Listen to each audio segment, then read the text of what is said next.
Brandon Thurston from WrestleNomics is up next, and we're going to follow Brandon with John Pollock from Post Wrestling.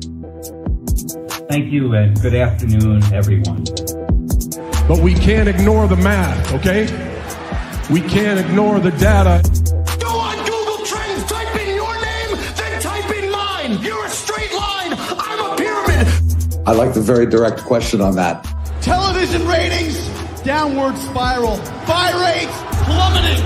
The time is now to turn the math around.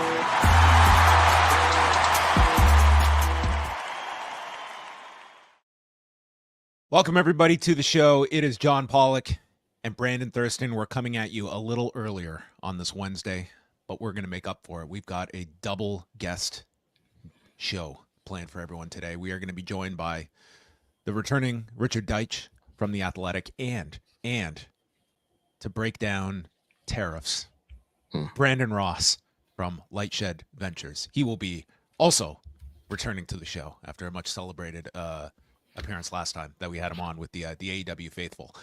Brandon, how are you? Have you considered branching off into just straight economics for all of us? I'm desperate to branch off into anything at this point. It has been quite the week, and I know what everyone is thinking out there. How does this affect me as a consumer of pro wrestling? We're going to try and get down to that a little bit as the markets are. And who doesn't love a good spreadsheet? Yes, who doesn't love a very simplistic formula that is camouflaged with symbols to basically get to what I don't think any economist has given a thumbs up to this whole process as the markets are in shambles, but making for some tremendous headlines, I will say. Yes, TKO stock is affected as well as the entire stock market. But it's been, what are we at right now? $137 is where the TKO stock is if you look at that year to date. Well, TKO has done better than a lot of stocks lately, but they're at just under the level that they were at the beginning of the year. Yes, I mean it is a positive that WWE they don't manufacture pro wrestlers in China, so that's one thing they have going for them, dealing with human beings that we sell to our public. Mm-hmm. I mean, there are some real things to consider, especially when it comes to consumer products and things like merchandise, T-shirts. This could be a real crisis for replica belts, which I understand are imported. If you look at the replica belts that are listed on W's online shop, they do say they are imported. They're probably coming from China or from another Asian country. That's probably the same for AEW replica belts as well. But also, I would think any kind of other products that are using a wrestling license, like action figures and various other things. Well, maybe right next to the factory where all these American jobs will be created to screw in iPhones, we can get a separate factory to create all of these jobs for replica belt manufacturing. Yes, I think there are a lot of Americans who are eager to work in factories and bring back the manufacturing industry and work for $4 an hour and things of that nature. We'll talk about a bit more of that with Brandon Ross, but we have the Ringboy lawsuit to talk about because over the last couple of days, all of the defendants have filed motions, and guess what their response has been to this Ringboy lawsuit? Did they all agree that there were some very significant claims made in this, and we need to get to the bottom of this to see if these John Does have been wronged? What was the response from Vince, Linda, and WWE, and did they all have identical language to respond with? They had some similar language. I want to focus on some of the language that was used by WWE and Vince, but later. So they're all arguing. They're all in unison here, saying that this is in Maryland. This is in federal court in Maryland, and it's in federal court in Maryland because Maryland has established the 2023 Child Victims Act, which has removed all of the statute of limitations, removed any time limit that you could have had on filing a lawsuit against somebody who you say was abusing you as a child, or for negligence that led to that abuse. Maryland, there's only a few other states. I did look. There are other states that have done this. I think New Hampshire and Vermont may have similar laws, but it's an extreme minority of U.S. states that have laws like this that will allow something like this, a lawsuit related to alleged abuse in the 1980s, that would not just preclude that by a time limit. So they're all saying Maryland. I don't have any connection to Maryland. I didn't do anything related to these allegations in Maryland. So we should not be under the jurisdiction of Maryland court. That's what Linda is arguing. That's what Vince is arguing. All separate lawyers here, and that's what WWE is arguing. WWE even is saying that, hey, in this complaint filed by the plaintiffs back in October, you haven't even laid out an argument about why this has anything to do with us. We're World Wrestling Entertainment.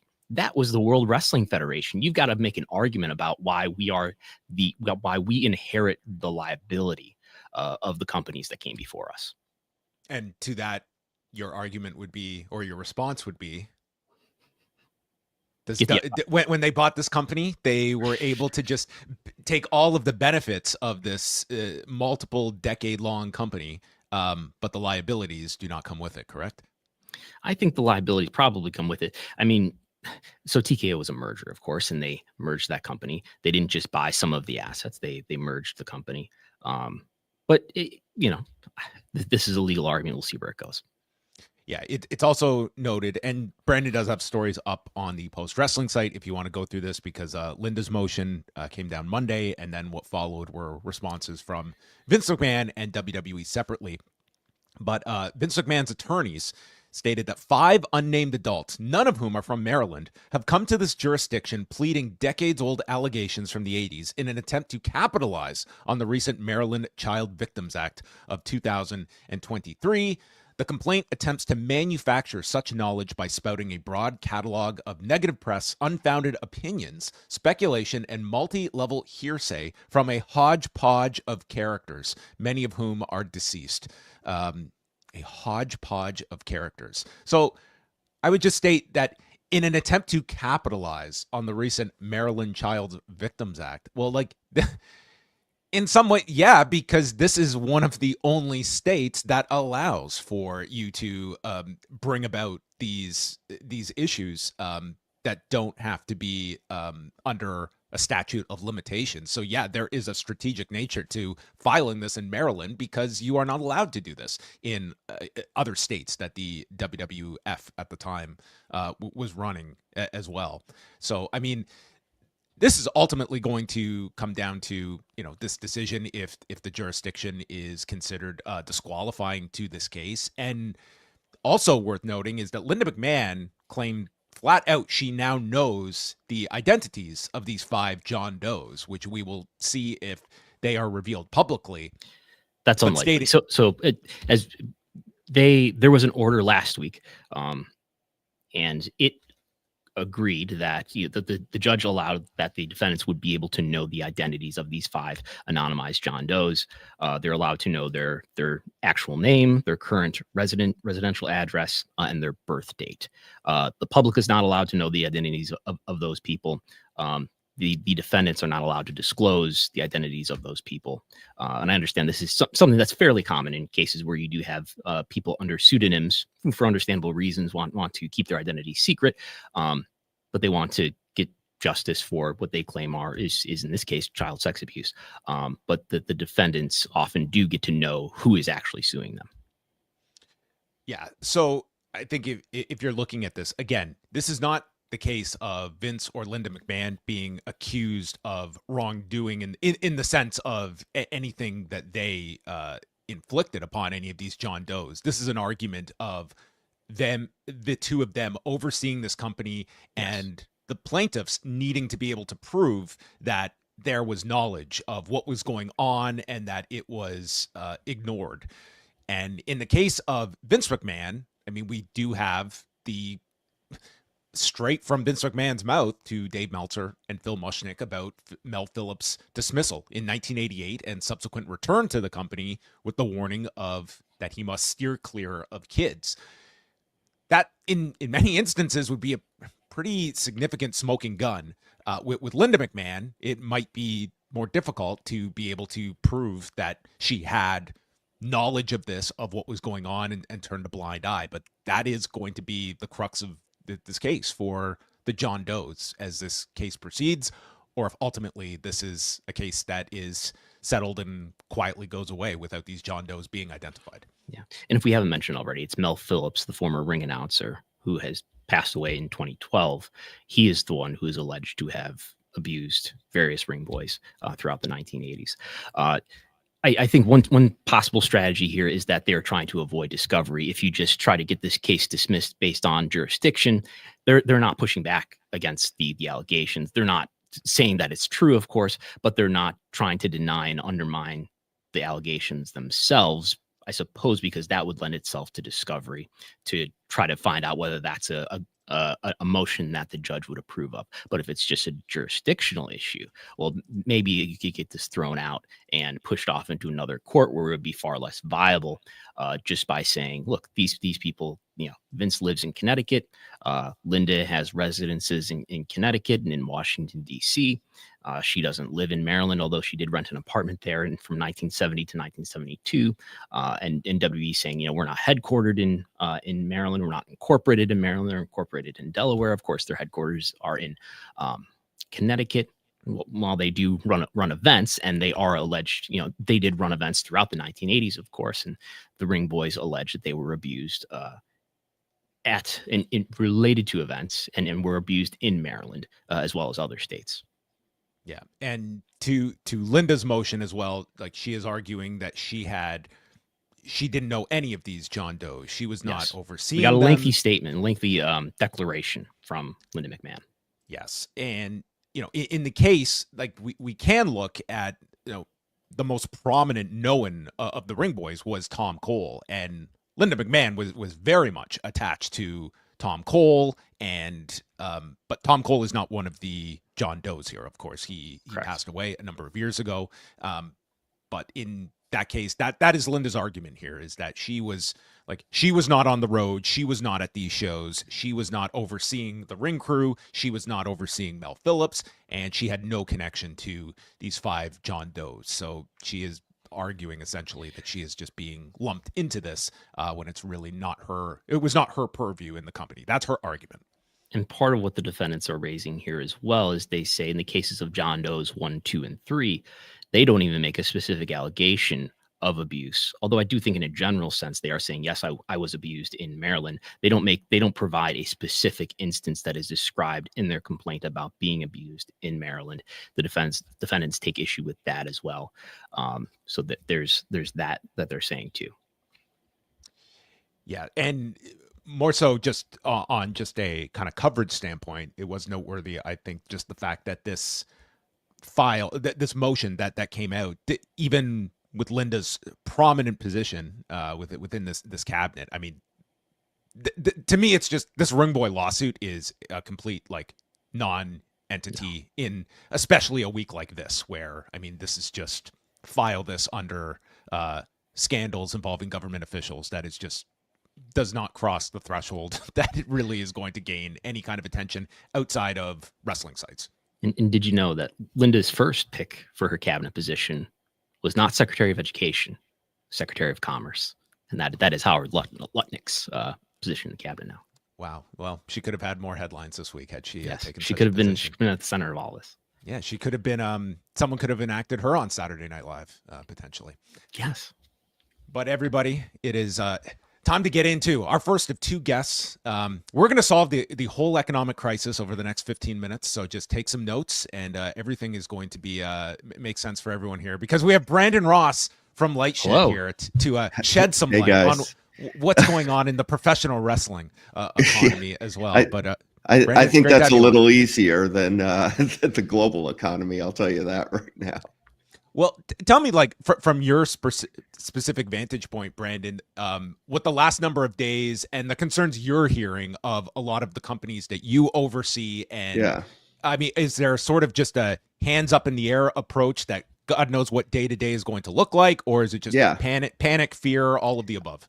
I don't think the media industry is any different than any other industry right now. There's a strong reliance on advertising, and advertising comes back to how well the consumer is ultimately doing, and that's a big open question right now. And I don't think I have any insights on that are above and beyond what you guys or anyone else has at this point. No one knows how this trade war is going to pan out. And I think that all the companies I follow, at least, are pretty much in a wait and see mode, and like everyone else. So it's been a strange time for me to do my job, because my job is to pick individual stocks, as you know, and to opine on our industry. But the macro is kind of dictating everything right now. Yeah, I was thinking it through yesterday. What areas of business could be especially affected? And I think consumer products seem obvious. WWE is a big seller of merchandise, of apparel, of licensed consumer products. I would think the media rights fees, the media deals are probably safe, at least the ones that are existing. But you have thoughts about, like in UFC here too, they've got a deal that's in negotiation right now, and WWE wants to renew the rights that are currently held by Peacock for their PLEs and their library. Like, what effect could a trade war have on those deals? Yeah, so I think the way you started it is kind of the good and the bad, right? The good is they probably have 20 years locked in with Netflix, right, for the Raw and SmackDown deal. So that puts a floor under what earnings are going to look like going forward, for sure. But after that, what's really going to be the biggest determinant on the future of this company is especially how this UFC deal goes. And we all know that, I think it's next week, the exclusive period with Disney is over. My guess, and this is with no specific knowledge on the situation, but just knowing how all the counterparties are in a real wait and see mode, that it's just going to make sense to kind of let the economy play out, let this trade war play out for at least a couple of weeks or a couple of months before you get back to real negotiations. And I think that works on both sides. I don't think that if you're a media company, particularly a traditional media company, if you have no idea what the ad market's going to look like going forward, you have no idea what you can afford for any rights. And similarly, I don't think TKO wants to get into a situation where they're selling into a very, potentially tepid market and want to make a mistake. So I think it behooves everyone just to put this discussion off for a couple of months. And that's what I expect on gut feeling is going to happen, just speaking with a lot of different media companies. No UFC renewal coming up in the coming weeks then? I would be never say never, but I'd be extremely surprised right now. And I think it's also kind of a strange time in the general sports and entertainment rights landscape anyway, because you're in a situation where the NBA and NFL took a lot of oxygen out of the room. There's a bunch of rights that are in the marketplace now, and there's scrambling going on with different objectives for the different various rights holders.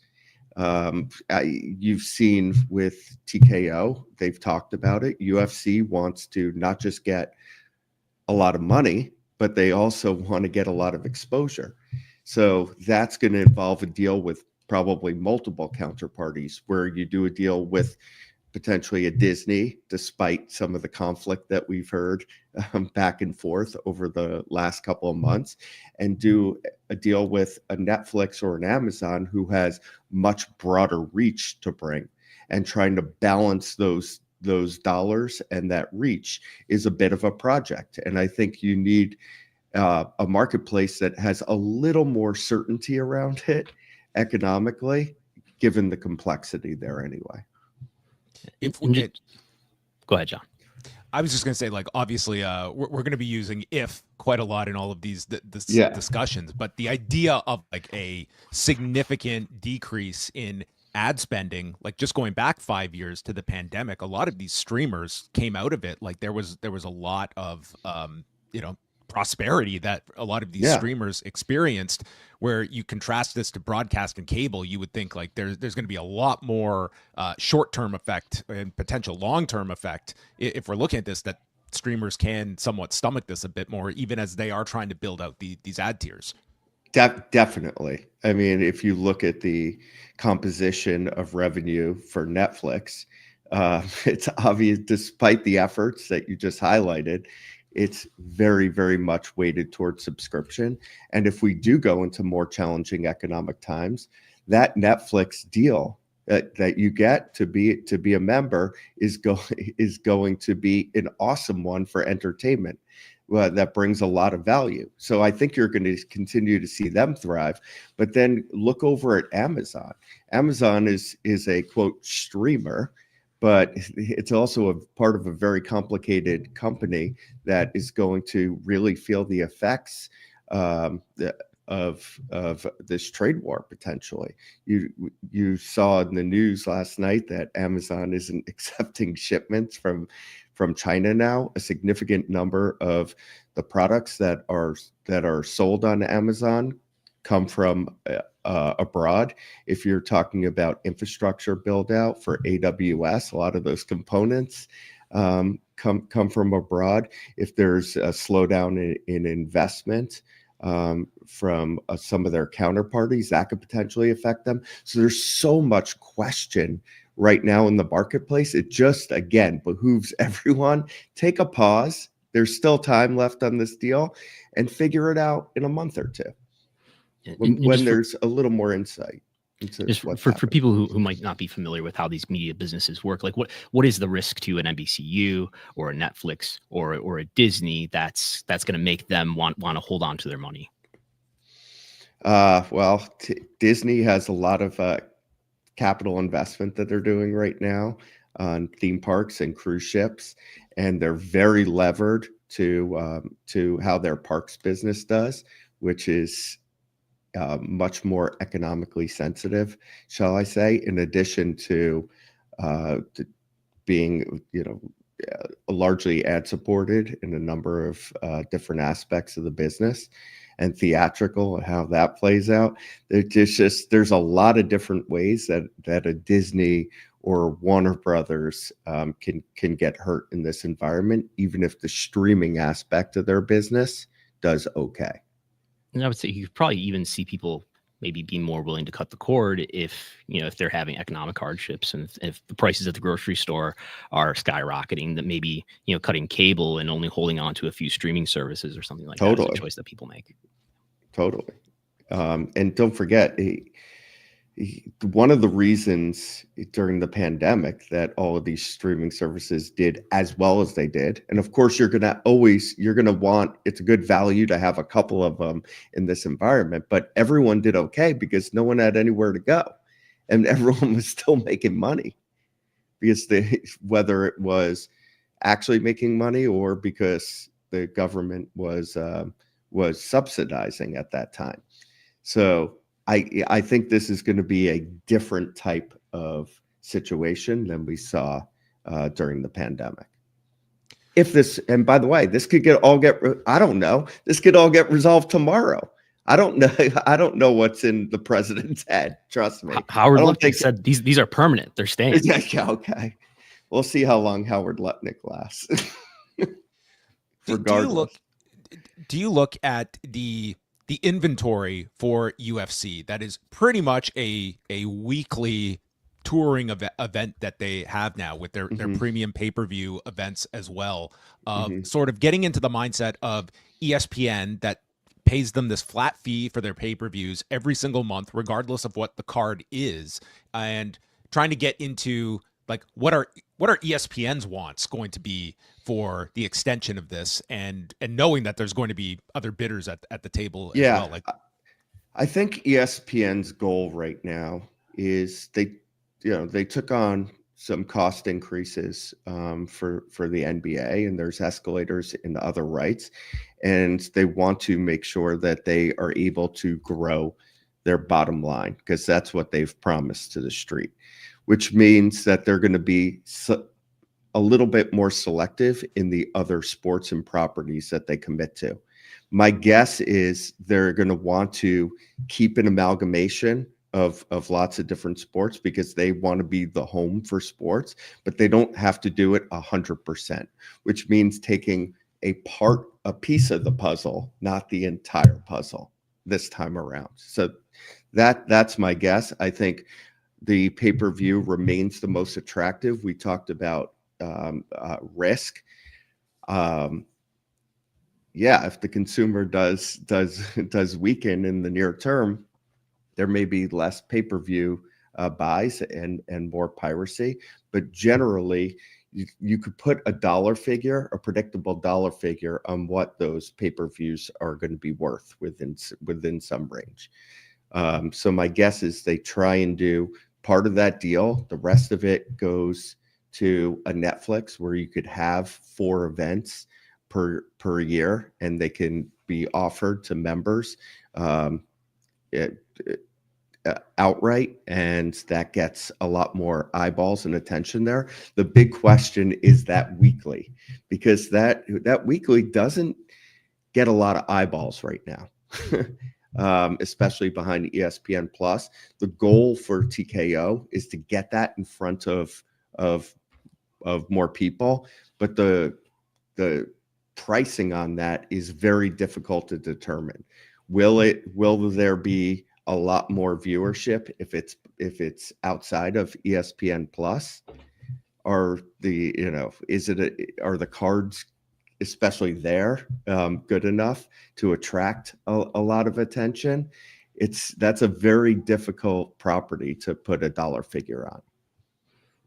I guess thinking through these negotiations, if this condition in the market continues, is Netflix not in sort of the best position to continue? They definitely are. I mean, they could kind of sit back now, and if the value of rights falls and they see opportunities, they are in the best position to pick things off at. And why is that? Rates. Why are they in the best position?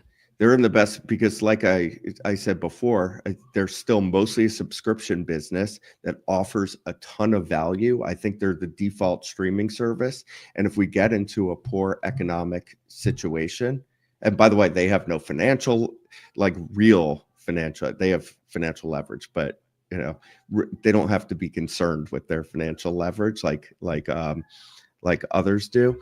They're in the position to say, okay, this is what I think this is worth. If the rights come down to my price, I'm just going to pick them up because I have stability, and that's a big advantage that they have. And you see it. Look at stock prices; it's reflected in the stock price. That relative stability. 3 months into WWE's programming moving to Netflix, at least Raw domestically, internationally as well, in so many different markets, how would you assess what this move has meant for the WWE product? And with a week out till WrestleMania, this will be the most watched WrestleMania of all time, given the scope of Netflix. Yeah. I mean, I think it has, first of all, the product, in my view, has been amazing. I'm excited for WrestleMania. So, are you going? Yeah, I'm only, unfortunately, because Sunday is when I really want to be there. I'm only going to be there for Saturday, but I will be there. I don't think Netflix has anything to do with the job that Paul is doing. From Ted Sarandos is not picking up the book now. Yeah, I don't think Ted is is doing in the writer's room at all there, but it's the exposure, right? We talked about the importance of it for UFC. I think it's even more important for UFC given it's still relatively nascent and has less audience than WWE does, both domestically and on a global basis. But I think that exposure is really what you're unlocking on Netflix which you're going to see flow through. You mentioned consumer products before. God willing, the economy's okay. That should work its way through there. And you've seen what they've been able to do from a live events perspective, and just more demand for live events, and ultimately pricing that's reflective of that. Yeah, their attendance has held up well. It's continued to grow even despite the ticket prices going way up. I don't know if you're watching watching the global viewership numbers that Netflix puts out this closely. So India just rolled out WWE on Netflix as of April 1st, and we got this 7-day number for the most recent data point that we have for Raw, which is the 31st. So like by 8:00 p.m. Eastern time, it's like early morning hours. So they had the full 7 days in India to watch Raw, but there's no noticeable impact here. It was about the same. It was slightly lower than it was the last week, which I was surprised by. Understandable. But one thing people forget is the subscriber base in India isn't that big, right? Everyone thinks, million. Yeah, it's very low. Yeah. I mean, that's fractional. That's a sixth of what it is in the United States. Right. So I don't think that's going to that market's going to immediately move the needle. But as you see here, the viewership's been pretty consistent for the last several weeks. You obviously got that initial bump on the premiere, and it's, we're pretty much in the same range since. When we're like forecasting right now, like if Netflix believes like that this has been a tremendous investment for us, these streaming rights are on the table next year as well. How significant of a pillar right now is WWE's PLE programming to Peacock specifically, as they're looking at potentially a very aggressive suitor in Netflix?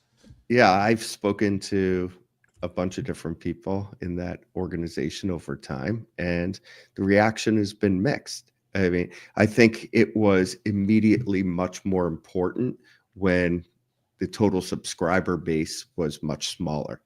Now that the subscriber base is much larger, from a percentage basis, this content isn't going to move the needle to the same extent. That's just math, right? At this point, they did spend a lot on the NBA, and I think that they'll probably be reasonably price sensitive. But I do expect Netflix to go after this pretty hard and try and complete the global rights. And so you're going to be in a competitive situation, which is very different than what we saw, last time around when the Raw and SmackDown rights were up. Yeah, and I would think those are the two main suitors for those rights, for the PLE library rights, be Peacock keeping it and Netflix wanting to add to. They won't have everything at that point because SmackDown would still be on NBC on USA and NXT is on CW, but it would more complete the domestic rights that they have. Oh yeah, it would give them all the top tier rights on a global basis. I know on your most recent show you were discussing this topic, and it's one that is routinely coming up amongst a lot of wrestling fans, that as much as they're watching with the product, like there's a growing segment that is just priced out of a lot of these events. And WWE's ticket selling, it's as Brandon noted, has been doing very, very well. But how is Kid Rock figuring into this conversation at the moment when it comes to Live Nation and the secondary market out there? What is going on here that is reaching the White House levels of discussion on ticket prices? What's going on with his outfit is question number one. Certainly that was pretty wild. He had Zelensky beat on what he wore to the White House there. But look, right now a big problem in the ticketing world is that whatever price the content owner, whether it's the artist or WWE in this case, puts tickets on sale for, if it's not efficiently priced to demand, then scalpers come in and buy up the tickets, whether, if it's for Taylor Swift or something high profile or WrestleMania, they'll take those tickets with bots at the on sale. Otherwise, they'll they'll do their analysis and they'll buy up tickets as they're mispriced.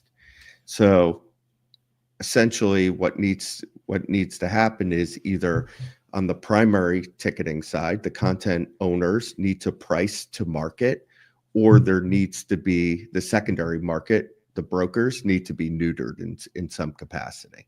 And so there has been what's called the Bots Act, which makes it illegal to use these bots, but it's never been enforced. So one of the things that Kid Rock is asking for is enforcement of that Bots Act. The other thing that he brought up was potentially capping the sale of secondary at a 10 or 20 or 30% premium, which would again allow content to price and get tickets in the hands of fans at the price they set it at. They really missed out on an opportunity for the Ba with a Bot Act, potentially. If Kid Rock was leading this through, I'll see myself out the door. Nice joke.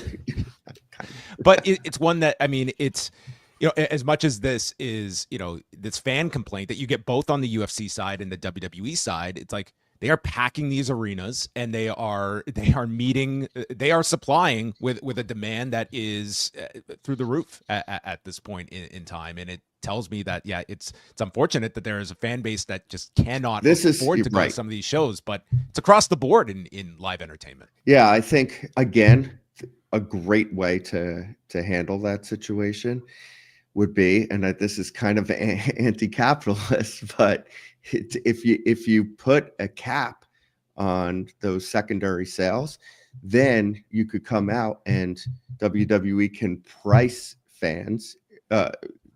tickets for fans. If it's not all the way up front, at least in the back of the house at a price that's much more reasonable for the average person to be able to afford, without the worry that those will just get snapped up by the brokers and they'll resell them at whatever the market value should be. And I think that's one tool that could potentially help solve this problem. But it's difficult because there's such an emotional attachment to these events, and sometimes the supply and with the clearing price on supply and demand isn't the best for the long-term health of the business. Yeah, I don't know if capping ticket prices has ever been uttered out of the mouth of Mark Shapiro, but maybe on the secondary market. On the secondary market, yes, of course, they will do a very healthy number of gates next weekend. Brandon, is this suffice to say going to be the largest revenue-driven weekend for WWE, excluding our not attendance, but gate-wise, excluding Saudi Arabia? Yeah, it seems that way, but and Brandon's closer to the other Brandon's closer to those numbers than me, but it was definitely a weird weekend to do it if you wanted to absolutely max out revenue doing it. I mean, essentially the weekend is Good Friday through Easter Sunday, and it's in Vegas, which, much more kid-friendly than it used to be, but not the ultimate, kid-friendly place. Yeah, just by the sheer ticket prices that we can all see on Ticketmaster, this should blow away last year's number, which is, I believe, 38.5 million. I assume that they've already sold well beyond that for the 2 days. And I would expect that. So we know that the individual record, adjusting for inflation, which at the time was 17.3 million in 2016, and it's something like 22 million in today's dollars, I would think that both of these individual events will exceed that too. Yeah. And next year will probably be much bigger. Yeah. My last question for you, Brandon, if you had to next year's New Orleans, right? Yes. New Orleans. Yeah. 2 nights in New Orleans. That's what Dwayne said. Yes. Just looking into your crystal ball I'll give like in this next contract of UFC, do you expect that monthly UFC pay-per-views will still be a reality? The idea of plopping down $80 per show, or could you see this eventually just reaching it where one of these distributors just want to pay a fixed amount and comes with a cost of subscription? Because we saw WWE go that model, and it's very hard to go back to pay-per-view afterward. My base case is it'll still be mostly pay-per-view, and that there will be, a handful of events per year that'll be sprinkled in. That'll be on likely Netflix. Well, we look. But by the way, Amazon, I expect, and I'm going back on something that I had previously said. If Amazon is involved, I do expect it to be from a pay-per-view perspective. I think I underestimated how important building out pay-per-views in their channel store actually is to them, and that's the approach I think they want to take, especially with matching revenue to cost, which I think is pretty important to them as a more data-driven company. Yeah, Prime is doing pay-per-view and boxing payper-view. They just started doing AEW pay-per-view. Yeah, it's a big initiative there. So I expect it to go. I think that if we're going to be not behind I'll call it the pay-per-view wall, and instead behind a membership wall, that'll be on Netflix. Well, Brandon, we want to wish you luck in earnings call season coming up, and how many ways we can ask questions about what's going to happen to the economy. That I think will be every single question, and how many executives can come up with optimistic answers for their analysts out there. Yeah, or say they don't know in however many different ways. We could say we have no idea what is going to happen. So sometimes we just have to be intellectually honest and say we don't know. Well, enjoy night one of WrestleMania, Brandon. We thank you very much for stopping by, and we encourage everyone to follow along with LightShed Ventures, where every week Rich, Walt, and Brandon break down the entire industry and try to make sense of it, from Kid Rock to all things in between. We thank you, Brandon. Thank you so much, guys. Thanks, Brandon. See you soon. Bye-bye. Yeah. All right. That was guest number one. And man, we're bringing you the 1-2 punch this week, because now that was our American representation, but now I get the numbers advantage because I'm bringing on I'm charging both tariffs for this, by the way. We actually have like co-custody here, because also a native of upstate New York, but resides here in Toronto. We have laid claim here. Elbows up here. It is time for Richard Deitsch to return to Pollock and Thurston. Hello, Richard. Like John Cena coming in with my hustle, loyalty, Canada respect hat there. Yeah, I think even Brandon would acknowledge that Canada are the baby faces in this equation. I think a lot of sympathy for us just getting beaten around here on a routine basis. Like baby face level of like Hogan in '86. Yeah, I mean really not even that close. Yeah, well, we won't take all Hulk Hogan comparisons, but unfortunately, sadly, like everything in the world in wrestling, things flip very quickly. Yeah, didn't age so well was when Terry Bollea. But Richard, welcome back to the show. It is great to catch up with you. And we were just chatting with Brandon Ross, sort of just kind of, naturally we're looking at just this economic insanity at the moment, and ultimately issues that will permeate to these various broadcasters. And I'm sure like you're looking at this from the level of a lot of broadcast and cable right now that have to be certainly extremely nervous about an ad market that could fall through, and just continuing a very volatile industry that they could be facing with just the uncertainty that these months are going to provide. Yeah, no, listen to Brandon. I think the best thing that he said at the end was that you have to have intellectual honesty in terms of not knowing what's going to happen, because, with governmental policy changing, by the minute, perhaps, or the second sometimes, you can't plan for stuff. I mean, the reality is in, the media space, there's ad budgets that go, 12 months, sometimes you want to even have a broader perspective. And so just, if you think about just ad buyers, like where do they want to put their money? And how much money do they have to spend, depending on if we're in some kind of recession or stagflation or something like that. So this stuff that absolutely affects the media economy, because one, you have to figure out how much dollars exist, two, where those dollars that exist will go.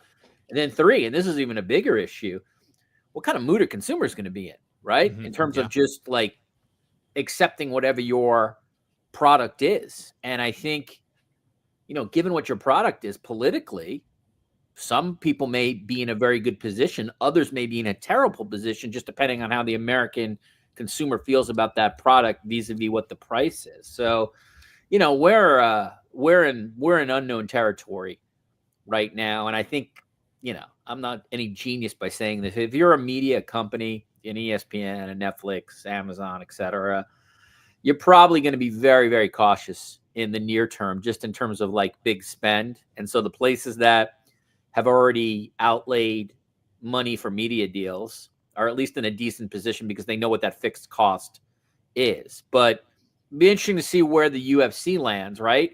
Because depending on where the economy is, I think any place that's thinking about bidding on them just has to, they got to think about like not what our money situation is today in 2025, but what's our financial situation going to be a year from now, 2 years from now. So that's a challenging time. If you're the NBA or the NFL or some place that's already locked up a long-term media rights deal, your timing happened to be on this one pretty good. Yeah, I'm thinking through other periods in history when there have been recessions and what effect that has had on at least the wrestling business.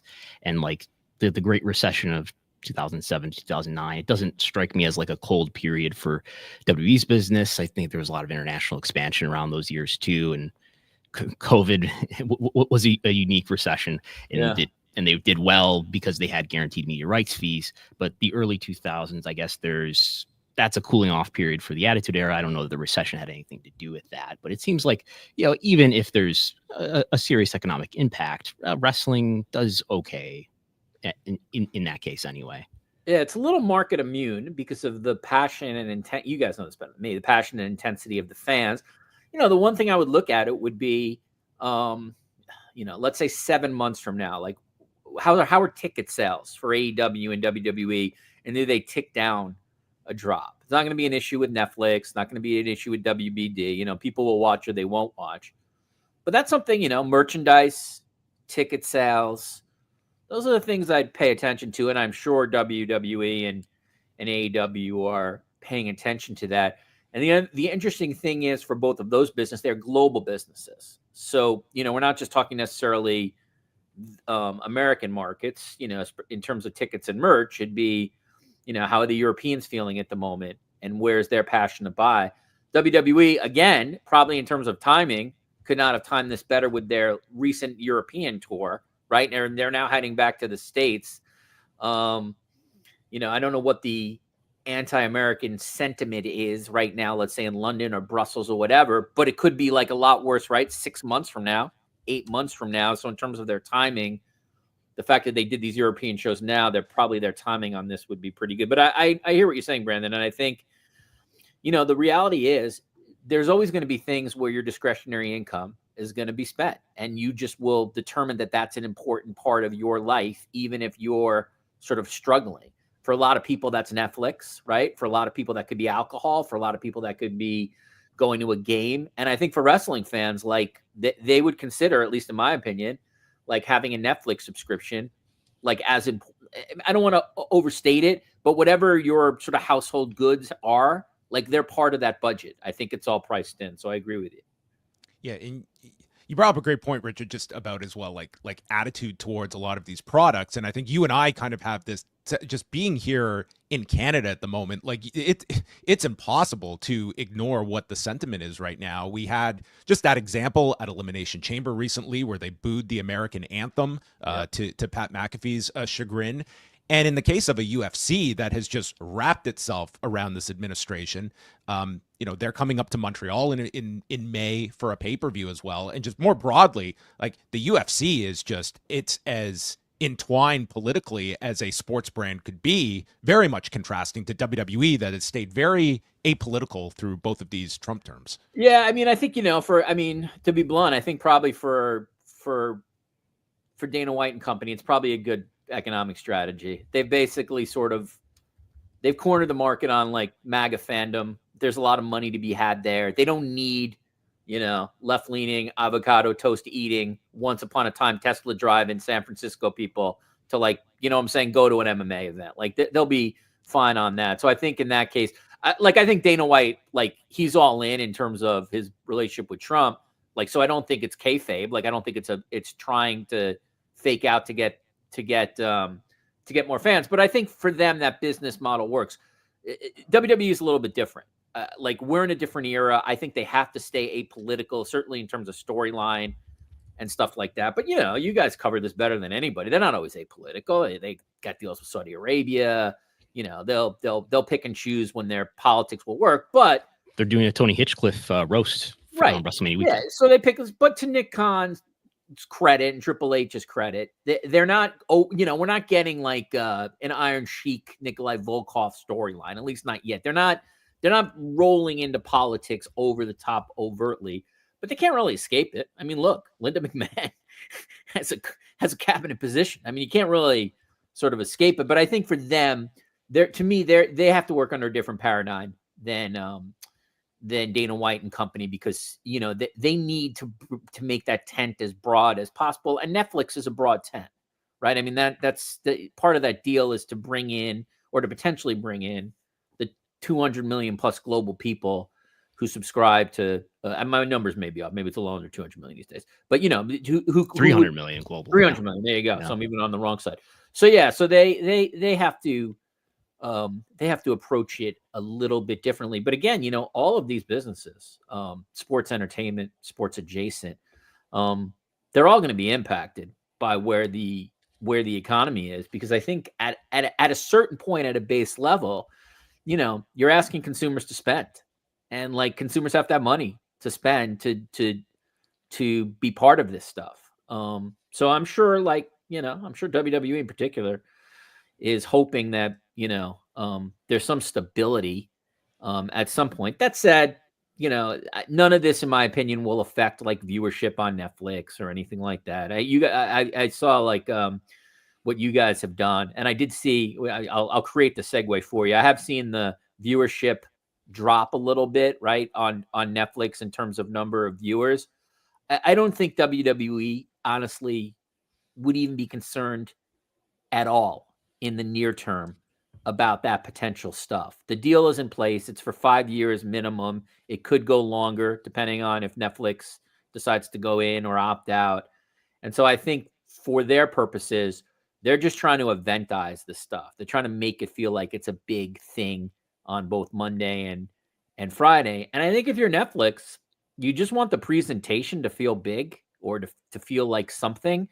And I think it has. I mean, no matter what you think of WWE, and there are certainly things about WWE that can be problematic, the look, the feel, the program itself, it feels big. It feels like a sporting event. Like it when I watch that on Netflix, I feel like it's something unique and interesting on Netflix. The way, conversely, let's say if I watch Squid Game on Netflix, I feel like, oh man, like this is something like communal that I should be watching, because like people are going to be talking about it. And I think at least at this point, the WWE has exceeded in that. It feels, when I watch that show, it feels more like an event than anything else, even if the storyline on a particular thing sucks. I hope I'm making sense there.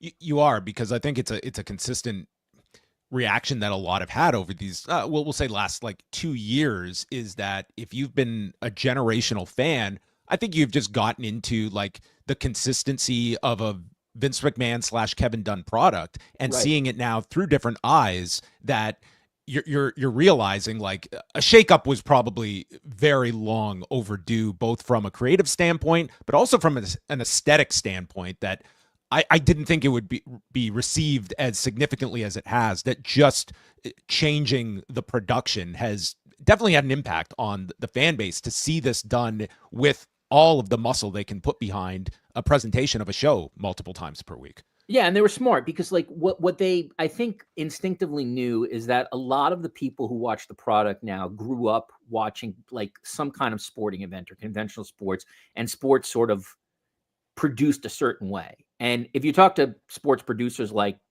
I have now for the last 15 plus years, in many ways, they're trying to make the feel of a sporting event like a video game. They want the viewer to almost feel like they could step inside the screen and sort of feel all that. So sometimes when you see in the NFL, you see almost that camera shot where it looks like a movie, like the running back might be like almost like he's walking into your home.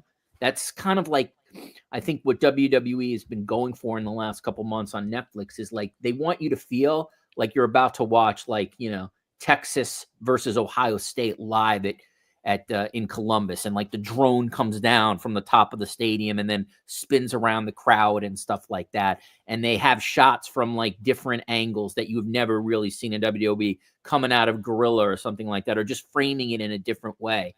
So they've made it feel bigger. And then of course on the creative side, it's just up to the creatives to, like, if you're going to make the production feel bigger, then the storyline has to be bigger.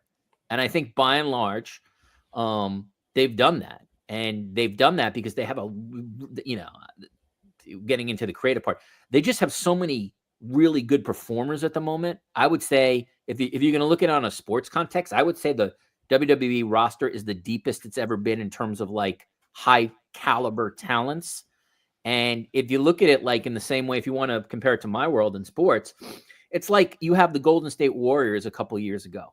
Like that's your roster. You know what I mean? And if it's not Steph Curry who's keeping you there, well, then it's Klay Thompson. And if it's not Klay Thompson keeping you there, well, then it's Draymond Green or Steve Kerr. And that's where they're at right now. So they're in a good position to do a lot of interesting things, given the Netflix deal. And, we'll see, in some ways too, they're in a honeymoon stage, right? People are still kind of excited it's on Netflix. That won't be the case a year from now. That's sort of where the home will be. And I'll be real interested to see if they can still continue to maintain the kind of the viewership it does. And then lastly, and I know you guys will probably be talking about this for the next month, I do think WrestleMania is big because it's the first time here on this. And the one thing Netflix has really indicated to the market when it comes to sports is they want events. They had the Paul Tyson fight, right? I mean, streaming was a joke, but it's still the idea that you can understand. They had the NFL, which was a big success for them. Both viewership-wise and production-wise. It felt big. It felt like an NFL thing. And then interestingly, as you're watching Netflix, they just bought the Women's World Cup for 2027 and 2031. That's an event, right? That's you don't have to broadcast the World Cup for 51 weeks. That's a 3-week tournament. Essentially, they're not going to produce it themselves. I'm sure they'll outsource it to a Fox or an ESPN. But just think of that's how Netflix thinks now, is they want their sports adjacent or sports stuff to be events. And so I think WrestleMania for them is huge because that is an event. And I think if you're Netflix, you want to see, I think, really good viewership numbers on that. And you want to see that thing pop. Still be on Peacock in the US, but everywhere else. Yes. It will, and everywhere else. I'm talking globally. Correct. Mm-hmm. So that would be interesting. I know, Brandon, I don't know if you'll be able to see it. John and I will. But I think your experience of watching that on Netflix would actually be pretty interesting compared to watching in the maybe I'll fire up the VPN. States. Yeah, can you VPN? Can you cross the border? We trust me. Canadians are nice, Brandon. We're going to let you in. Just don't charge me a reciprocal tariff. No, I can't promise you anything at this point. As more and more of these shows in sports too go to streaming, something I thought about, and people are bubbling about it in the chat. We talked about last week is that there's this report that AEW is being watched by an average of 500,000 viewers on Max, which would almost double what their total viewership would be between that and cable. And I mean, if that's anywhere near true, it sort of leaves as an open question about like, well, how many people are actually watching this? And then how do you fairly negotiate for a deal when, I mean, in the case of Max, that's one thing, but in the case of Netflix, a lot of that's just first party data. Like, how do I go to different suitors and say, this is how many eyeballs I can give you if there's not a Nielsen, which there's in a general sense, there's not a Nielsen third party providing data for this. Great point. But as a general rule, as someone who writes about viewership in sports, if it's not Nielsen measured, I sort of dismiss it. I'm not saying they're lying. I can't. Video Amp is measuring the third party for Raw. I'm just saying I can't take proprietary data unless I have access to it without a healthy dose of skepticism. And that's not me saying someone is not telling the truth. I just think you have to approach it that way. Because I work in a world where CBS is March Madness, the WNBA, the NHL, they're all Nielsen evaluated. So at least I have a metric. Even if the Nielsen stuff has changed, and it's not apples to apples anymore, it's like apples to pomegranates because we have out-of-home viewing and we have a different way to look at it. It's still a baseline third party that's telling me this stuff. I have a lot of amusing texts back and forth with Amazon Sports' PR people. When I say it's like, is this a first party text or is this a third party text? It's my own like amusing inside joke. In terms of AEW, one, I think just as someone who obviously likes wrestling content, I think it's great that they exist. I really think it's important to have two two major companies in the United States. So I hope they succeed long term. And obviously Tony's got a shitload of money, so that should be the case. But I would say, Brandon, to you in terms of like, promising viewers, keep in mind WBD like needs programming. Like that's where AEW is in a good position. They lost the NBA, right? And if they still want to make the case to distributors that we have like a good portfolio, then you need as much stuff as you can, which is why you saw them, they have the French Open. They got a couple of smaller level college football conferences. They obviously have their March Madness connection still. They have a hockey deal, which probably wasn't the greatest deal like financially, but they still have it. And so WBD, if nothing else, provides them and Max with content and relatively speaking, like guaranteed inventory each week.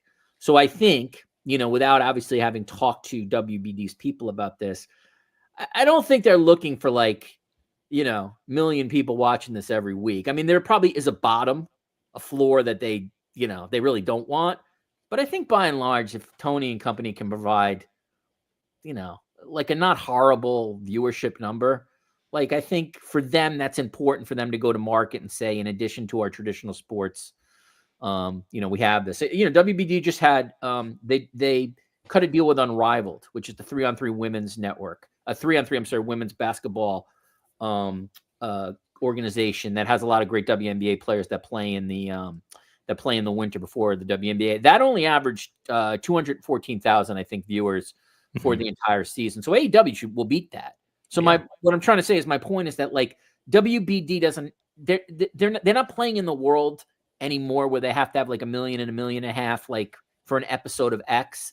I think they're just looking for a baseline so that they can go to these, Comcasts and, all these places and be like, we're still going to charge you this amount of money because here's the programming that we have to offer. So for them, it's more, I feel like AEW for WBD is an inventory proposition more than anything else. It's got to do better than what would replace it. And the example you point out, Unrivaled, it did a lot better than this new sport that they were trying out.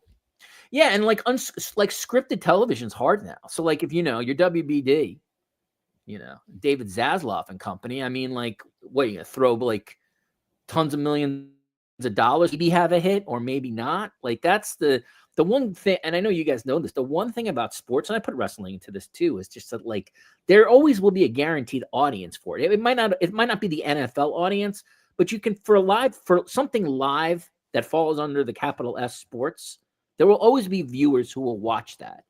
And there is not seasonal. There is like there is a baseline number for that. Now you're hoping it's not 100,000, right? But there's a baseline number for that. And that's where I think, wrestling should always be okay, because unless something dramatically happens generationally where somehow like 10-year-olds just don't want to watch it anymore and they become adults and it's gone, this should always be an audience for it. I guess the real big question is there enough of an audience to support 2 major companies or 2.5 major companies on what is still considered traditional linear television? Maybe. Keep in mind, I don't know how much you guys like sort of have talked about this network, but there's like networks like Ion that pop up all the time that are like trying to get programming. They have deals now with the NWSL and the WNBA, and they've done pretty good with them. So there's always nobody saw CW and NXT.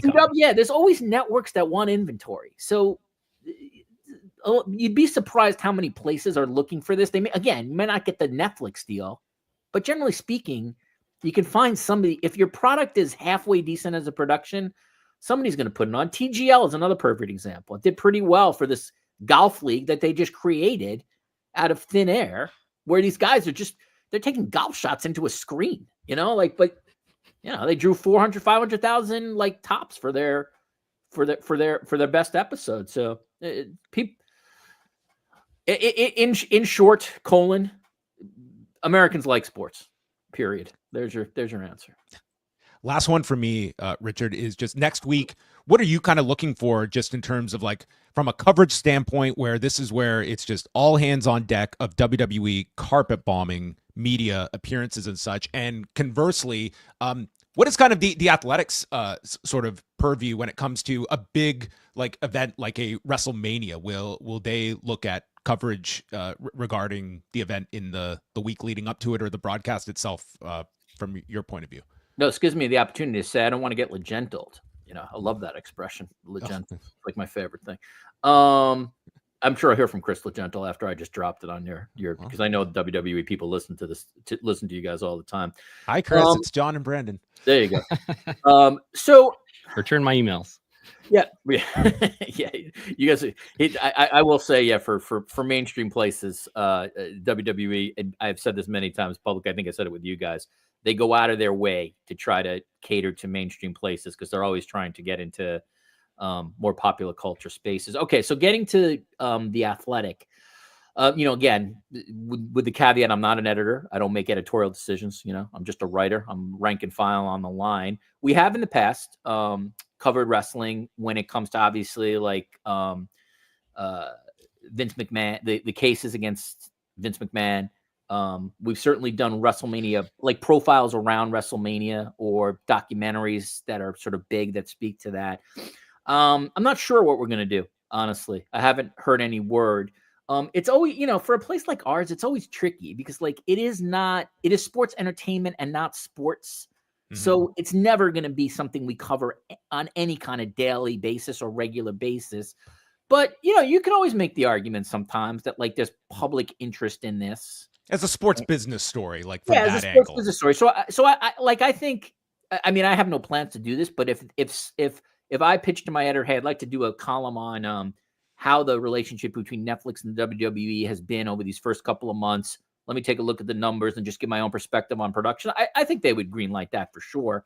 I'm not so sure if I'm like, hey, I'd love to do a profile of Rhea Ripley. Like that's going to get greenlit because even if it would do good on page views, it doesn't really fit the Athletics purview. I think for a big place like ESPN is more logical for that kind of stuff. They, you guys have been in the business long enough to see they've gone through very weird iterations of we're going to cover it seriously. Now we're just going to sort of do puff pieces. We're going to do that. Like, I don't really know where they're at now, but it's a place where they might do sort of more conventional profiling. And then in terms of what I'm looking at, I think for me, I'm really going to be interested in like more of a sort of a like anecdotal feel of the run up to WrestleMania and how people are reacting to it. And I think probably the best way to do that would be social media sentiment at the moment, just to see, how is it trending on X and Blue Sky and Instagram and places like that. And then on the night itself, or the 2 nights itself, I'll be watching on Netflix because I'll be really curious to see how the production is. If they do certain thing, you know what, you guys will find this funny. I have no doubt they'll integrate Netflix with WrestleMania. Okay. Yes. And one thing I'll be watching for is like how absurd and over the top it is. Like, can they find that line between like, yeah, we got to give Netflix love, but no, we're not having Ted Sarandos come on and like hand Cody Rhodes the belt. At a certain point, like when The Rock is giving like 5-minute promos on how great Netflix is, it's like enough. Let's like back. We get it. Like you love Netflix, you love their money. Let's not ruin the kayfabe for us. So that would be one thing that I'll be looking for is like, undoubtedly there's going to be product promotion everywhere because that's part of this deal. But I think for creative, it's a bit of a challenge because you don't want to be like over the top shilling where if you're like an old school fan, like all of us, you're like, guys, like, like at a certain, like, is Paul Heyman going to like have Netflix like on the back of the sport coat as he's walking into the ring? Like, at a certain point, it can't be too over the top. So that's what I'll be paying attention to. But I think, again, given the venue of where WrestleMania is, I think they're going to get a shitload of publicity. I just think like this one is going to be crossing over to mainstream significantly, especially WrestleMania week. That would be my prediction. One of my favorite stories was I've always enjoyed whether it be a Fred Godelli or right before a Super Bowl when you would have the producer on. And there was one year I thought this would be a really cool angle to pitch to get like a Kevin Dunn. WWE PR could not have got back to me quicker to basically LOL. There's not a chance in hell this is happening that you would get an interview with Kevin Dunn. And I appreciated how prompt they were to turn me down for and I would say one. This is the difference. I think I'd have a shot. You would. Just simply, I'm just going to be blunt with your audience, just simply because I'm from The Athletic. I'm not from the wrestling press. And they have, since I worked at Sports Illustrated, catered to to places that I worked for significantly. And I'm not naive to this. It's not because they love Richard Deitsch. It's because of where I work. And I think they have consistently, there's a reason Jimmy Traina, my old colleague at SI, gets Roman Reigns and gets Cody Rhodes and gets big names. They want that establishment brand to promote what they do. So I think I'd have a shot at that. Where, correct, I don't think you guys would, because I think they would be very fearful as a public relations department to have one of their people with you, because they don't know what you guys are going to ask. And if you guys start getting into legal stuff, that puts their person in a tricky jackpot spot. So I would say, I'm not sure I would get it, but I would have a shot, and that would be interesting. Also, the other thing too is, and again, I feel like the producers of the NFL, MLB, NBA, there's not a downside to letting me behind the curtain, right? But there is a little bit of a downside how far the WWE production people want to let the audience behind the curtain to answer some of those questions. And so it would be an interesting interview, but you know what I'm saying? Like, it's, of course. Fred Gaudelli, like, there's no downside for him telling me like the cool shit he's putting on the field. But there's a little bit of a downside if you're WWE's head of production telling me some of the tricks that they do to make the magic happen. Well, if Nick Khan wants to prove Richard Deitsch wrong, he is more than welcome to come on this show next week, and we can chat about any Nick and all Khan topics. should be going on Pollock and Thurston, not just once, but it should be like an every week thing. Absolutely. Pollock and Thurston and Khan. I mean, what more could we want? That would be unbelievable. That would, by the way, that probably would be sponsored by Prime at some point. Probably. Yeah, goodness. You can catch all of Richard's work over at The Athletic and the host of the Sports Media Podcast. Thank you so much for lending some time. Canada's import himself, no tariff attached to Richard Deitsch, who is probably going to be locking himself here to Canadian borders for the time being. But thank you so much, Richard, for joining us, and it's great to catch up with you. Yeah, I appreciate and respect your work. Follow it all the time. Thank you, John and Brandon. Likewise. Thanks so much, Richard. All right, everybody. That was Richard Deitsch. 2 guests deep there. I think we solved the economy. We solved all the world's problems just like that. Brandon is he's a busy man. He's got to get going. So we're going to wrap things up. We have we solved all of AEW's problems last week, and now we've gone on to bigger and better things this week. Maybe that should be the name of the show, The Problem Solvers. So next week, tune in. We'll be back to our normal time slot of 1 p.m. Eastern time. We'll see if Nick Khan is going to join us. Open invite, as always, to stop by. But what is going on in WrestleNomics? You have your latest merchandise report out for the month of March, and as well, the state of the business and some market-to-market comparisons for both AEW and WWE that are up at patreon.com/WrestleNomics. Yes, it's a new month, so we put out these monthly reports at the beginning of each month comparing. This is how the attendance was according to WrestleTix. This is how estimated tickets distributed was in the same market, same event type. Is it up or down? Most of the WWE stories are up. Most of the AEW stories are down. And we have the most matches count, who's having the most matches, who's wrestling for the most promotions, as well as the top YouTube videos. What else? I'm probably forgetting some stuff. We just had AEW Collision quarter hours go up today. That's at patreon.com/WrestleNomics.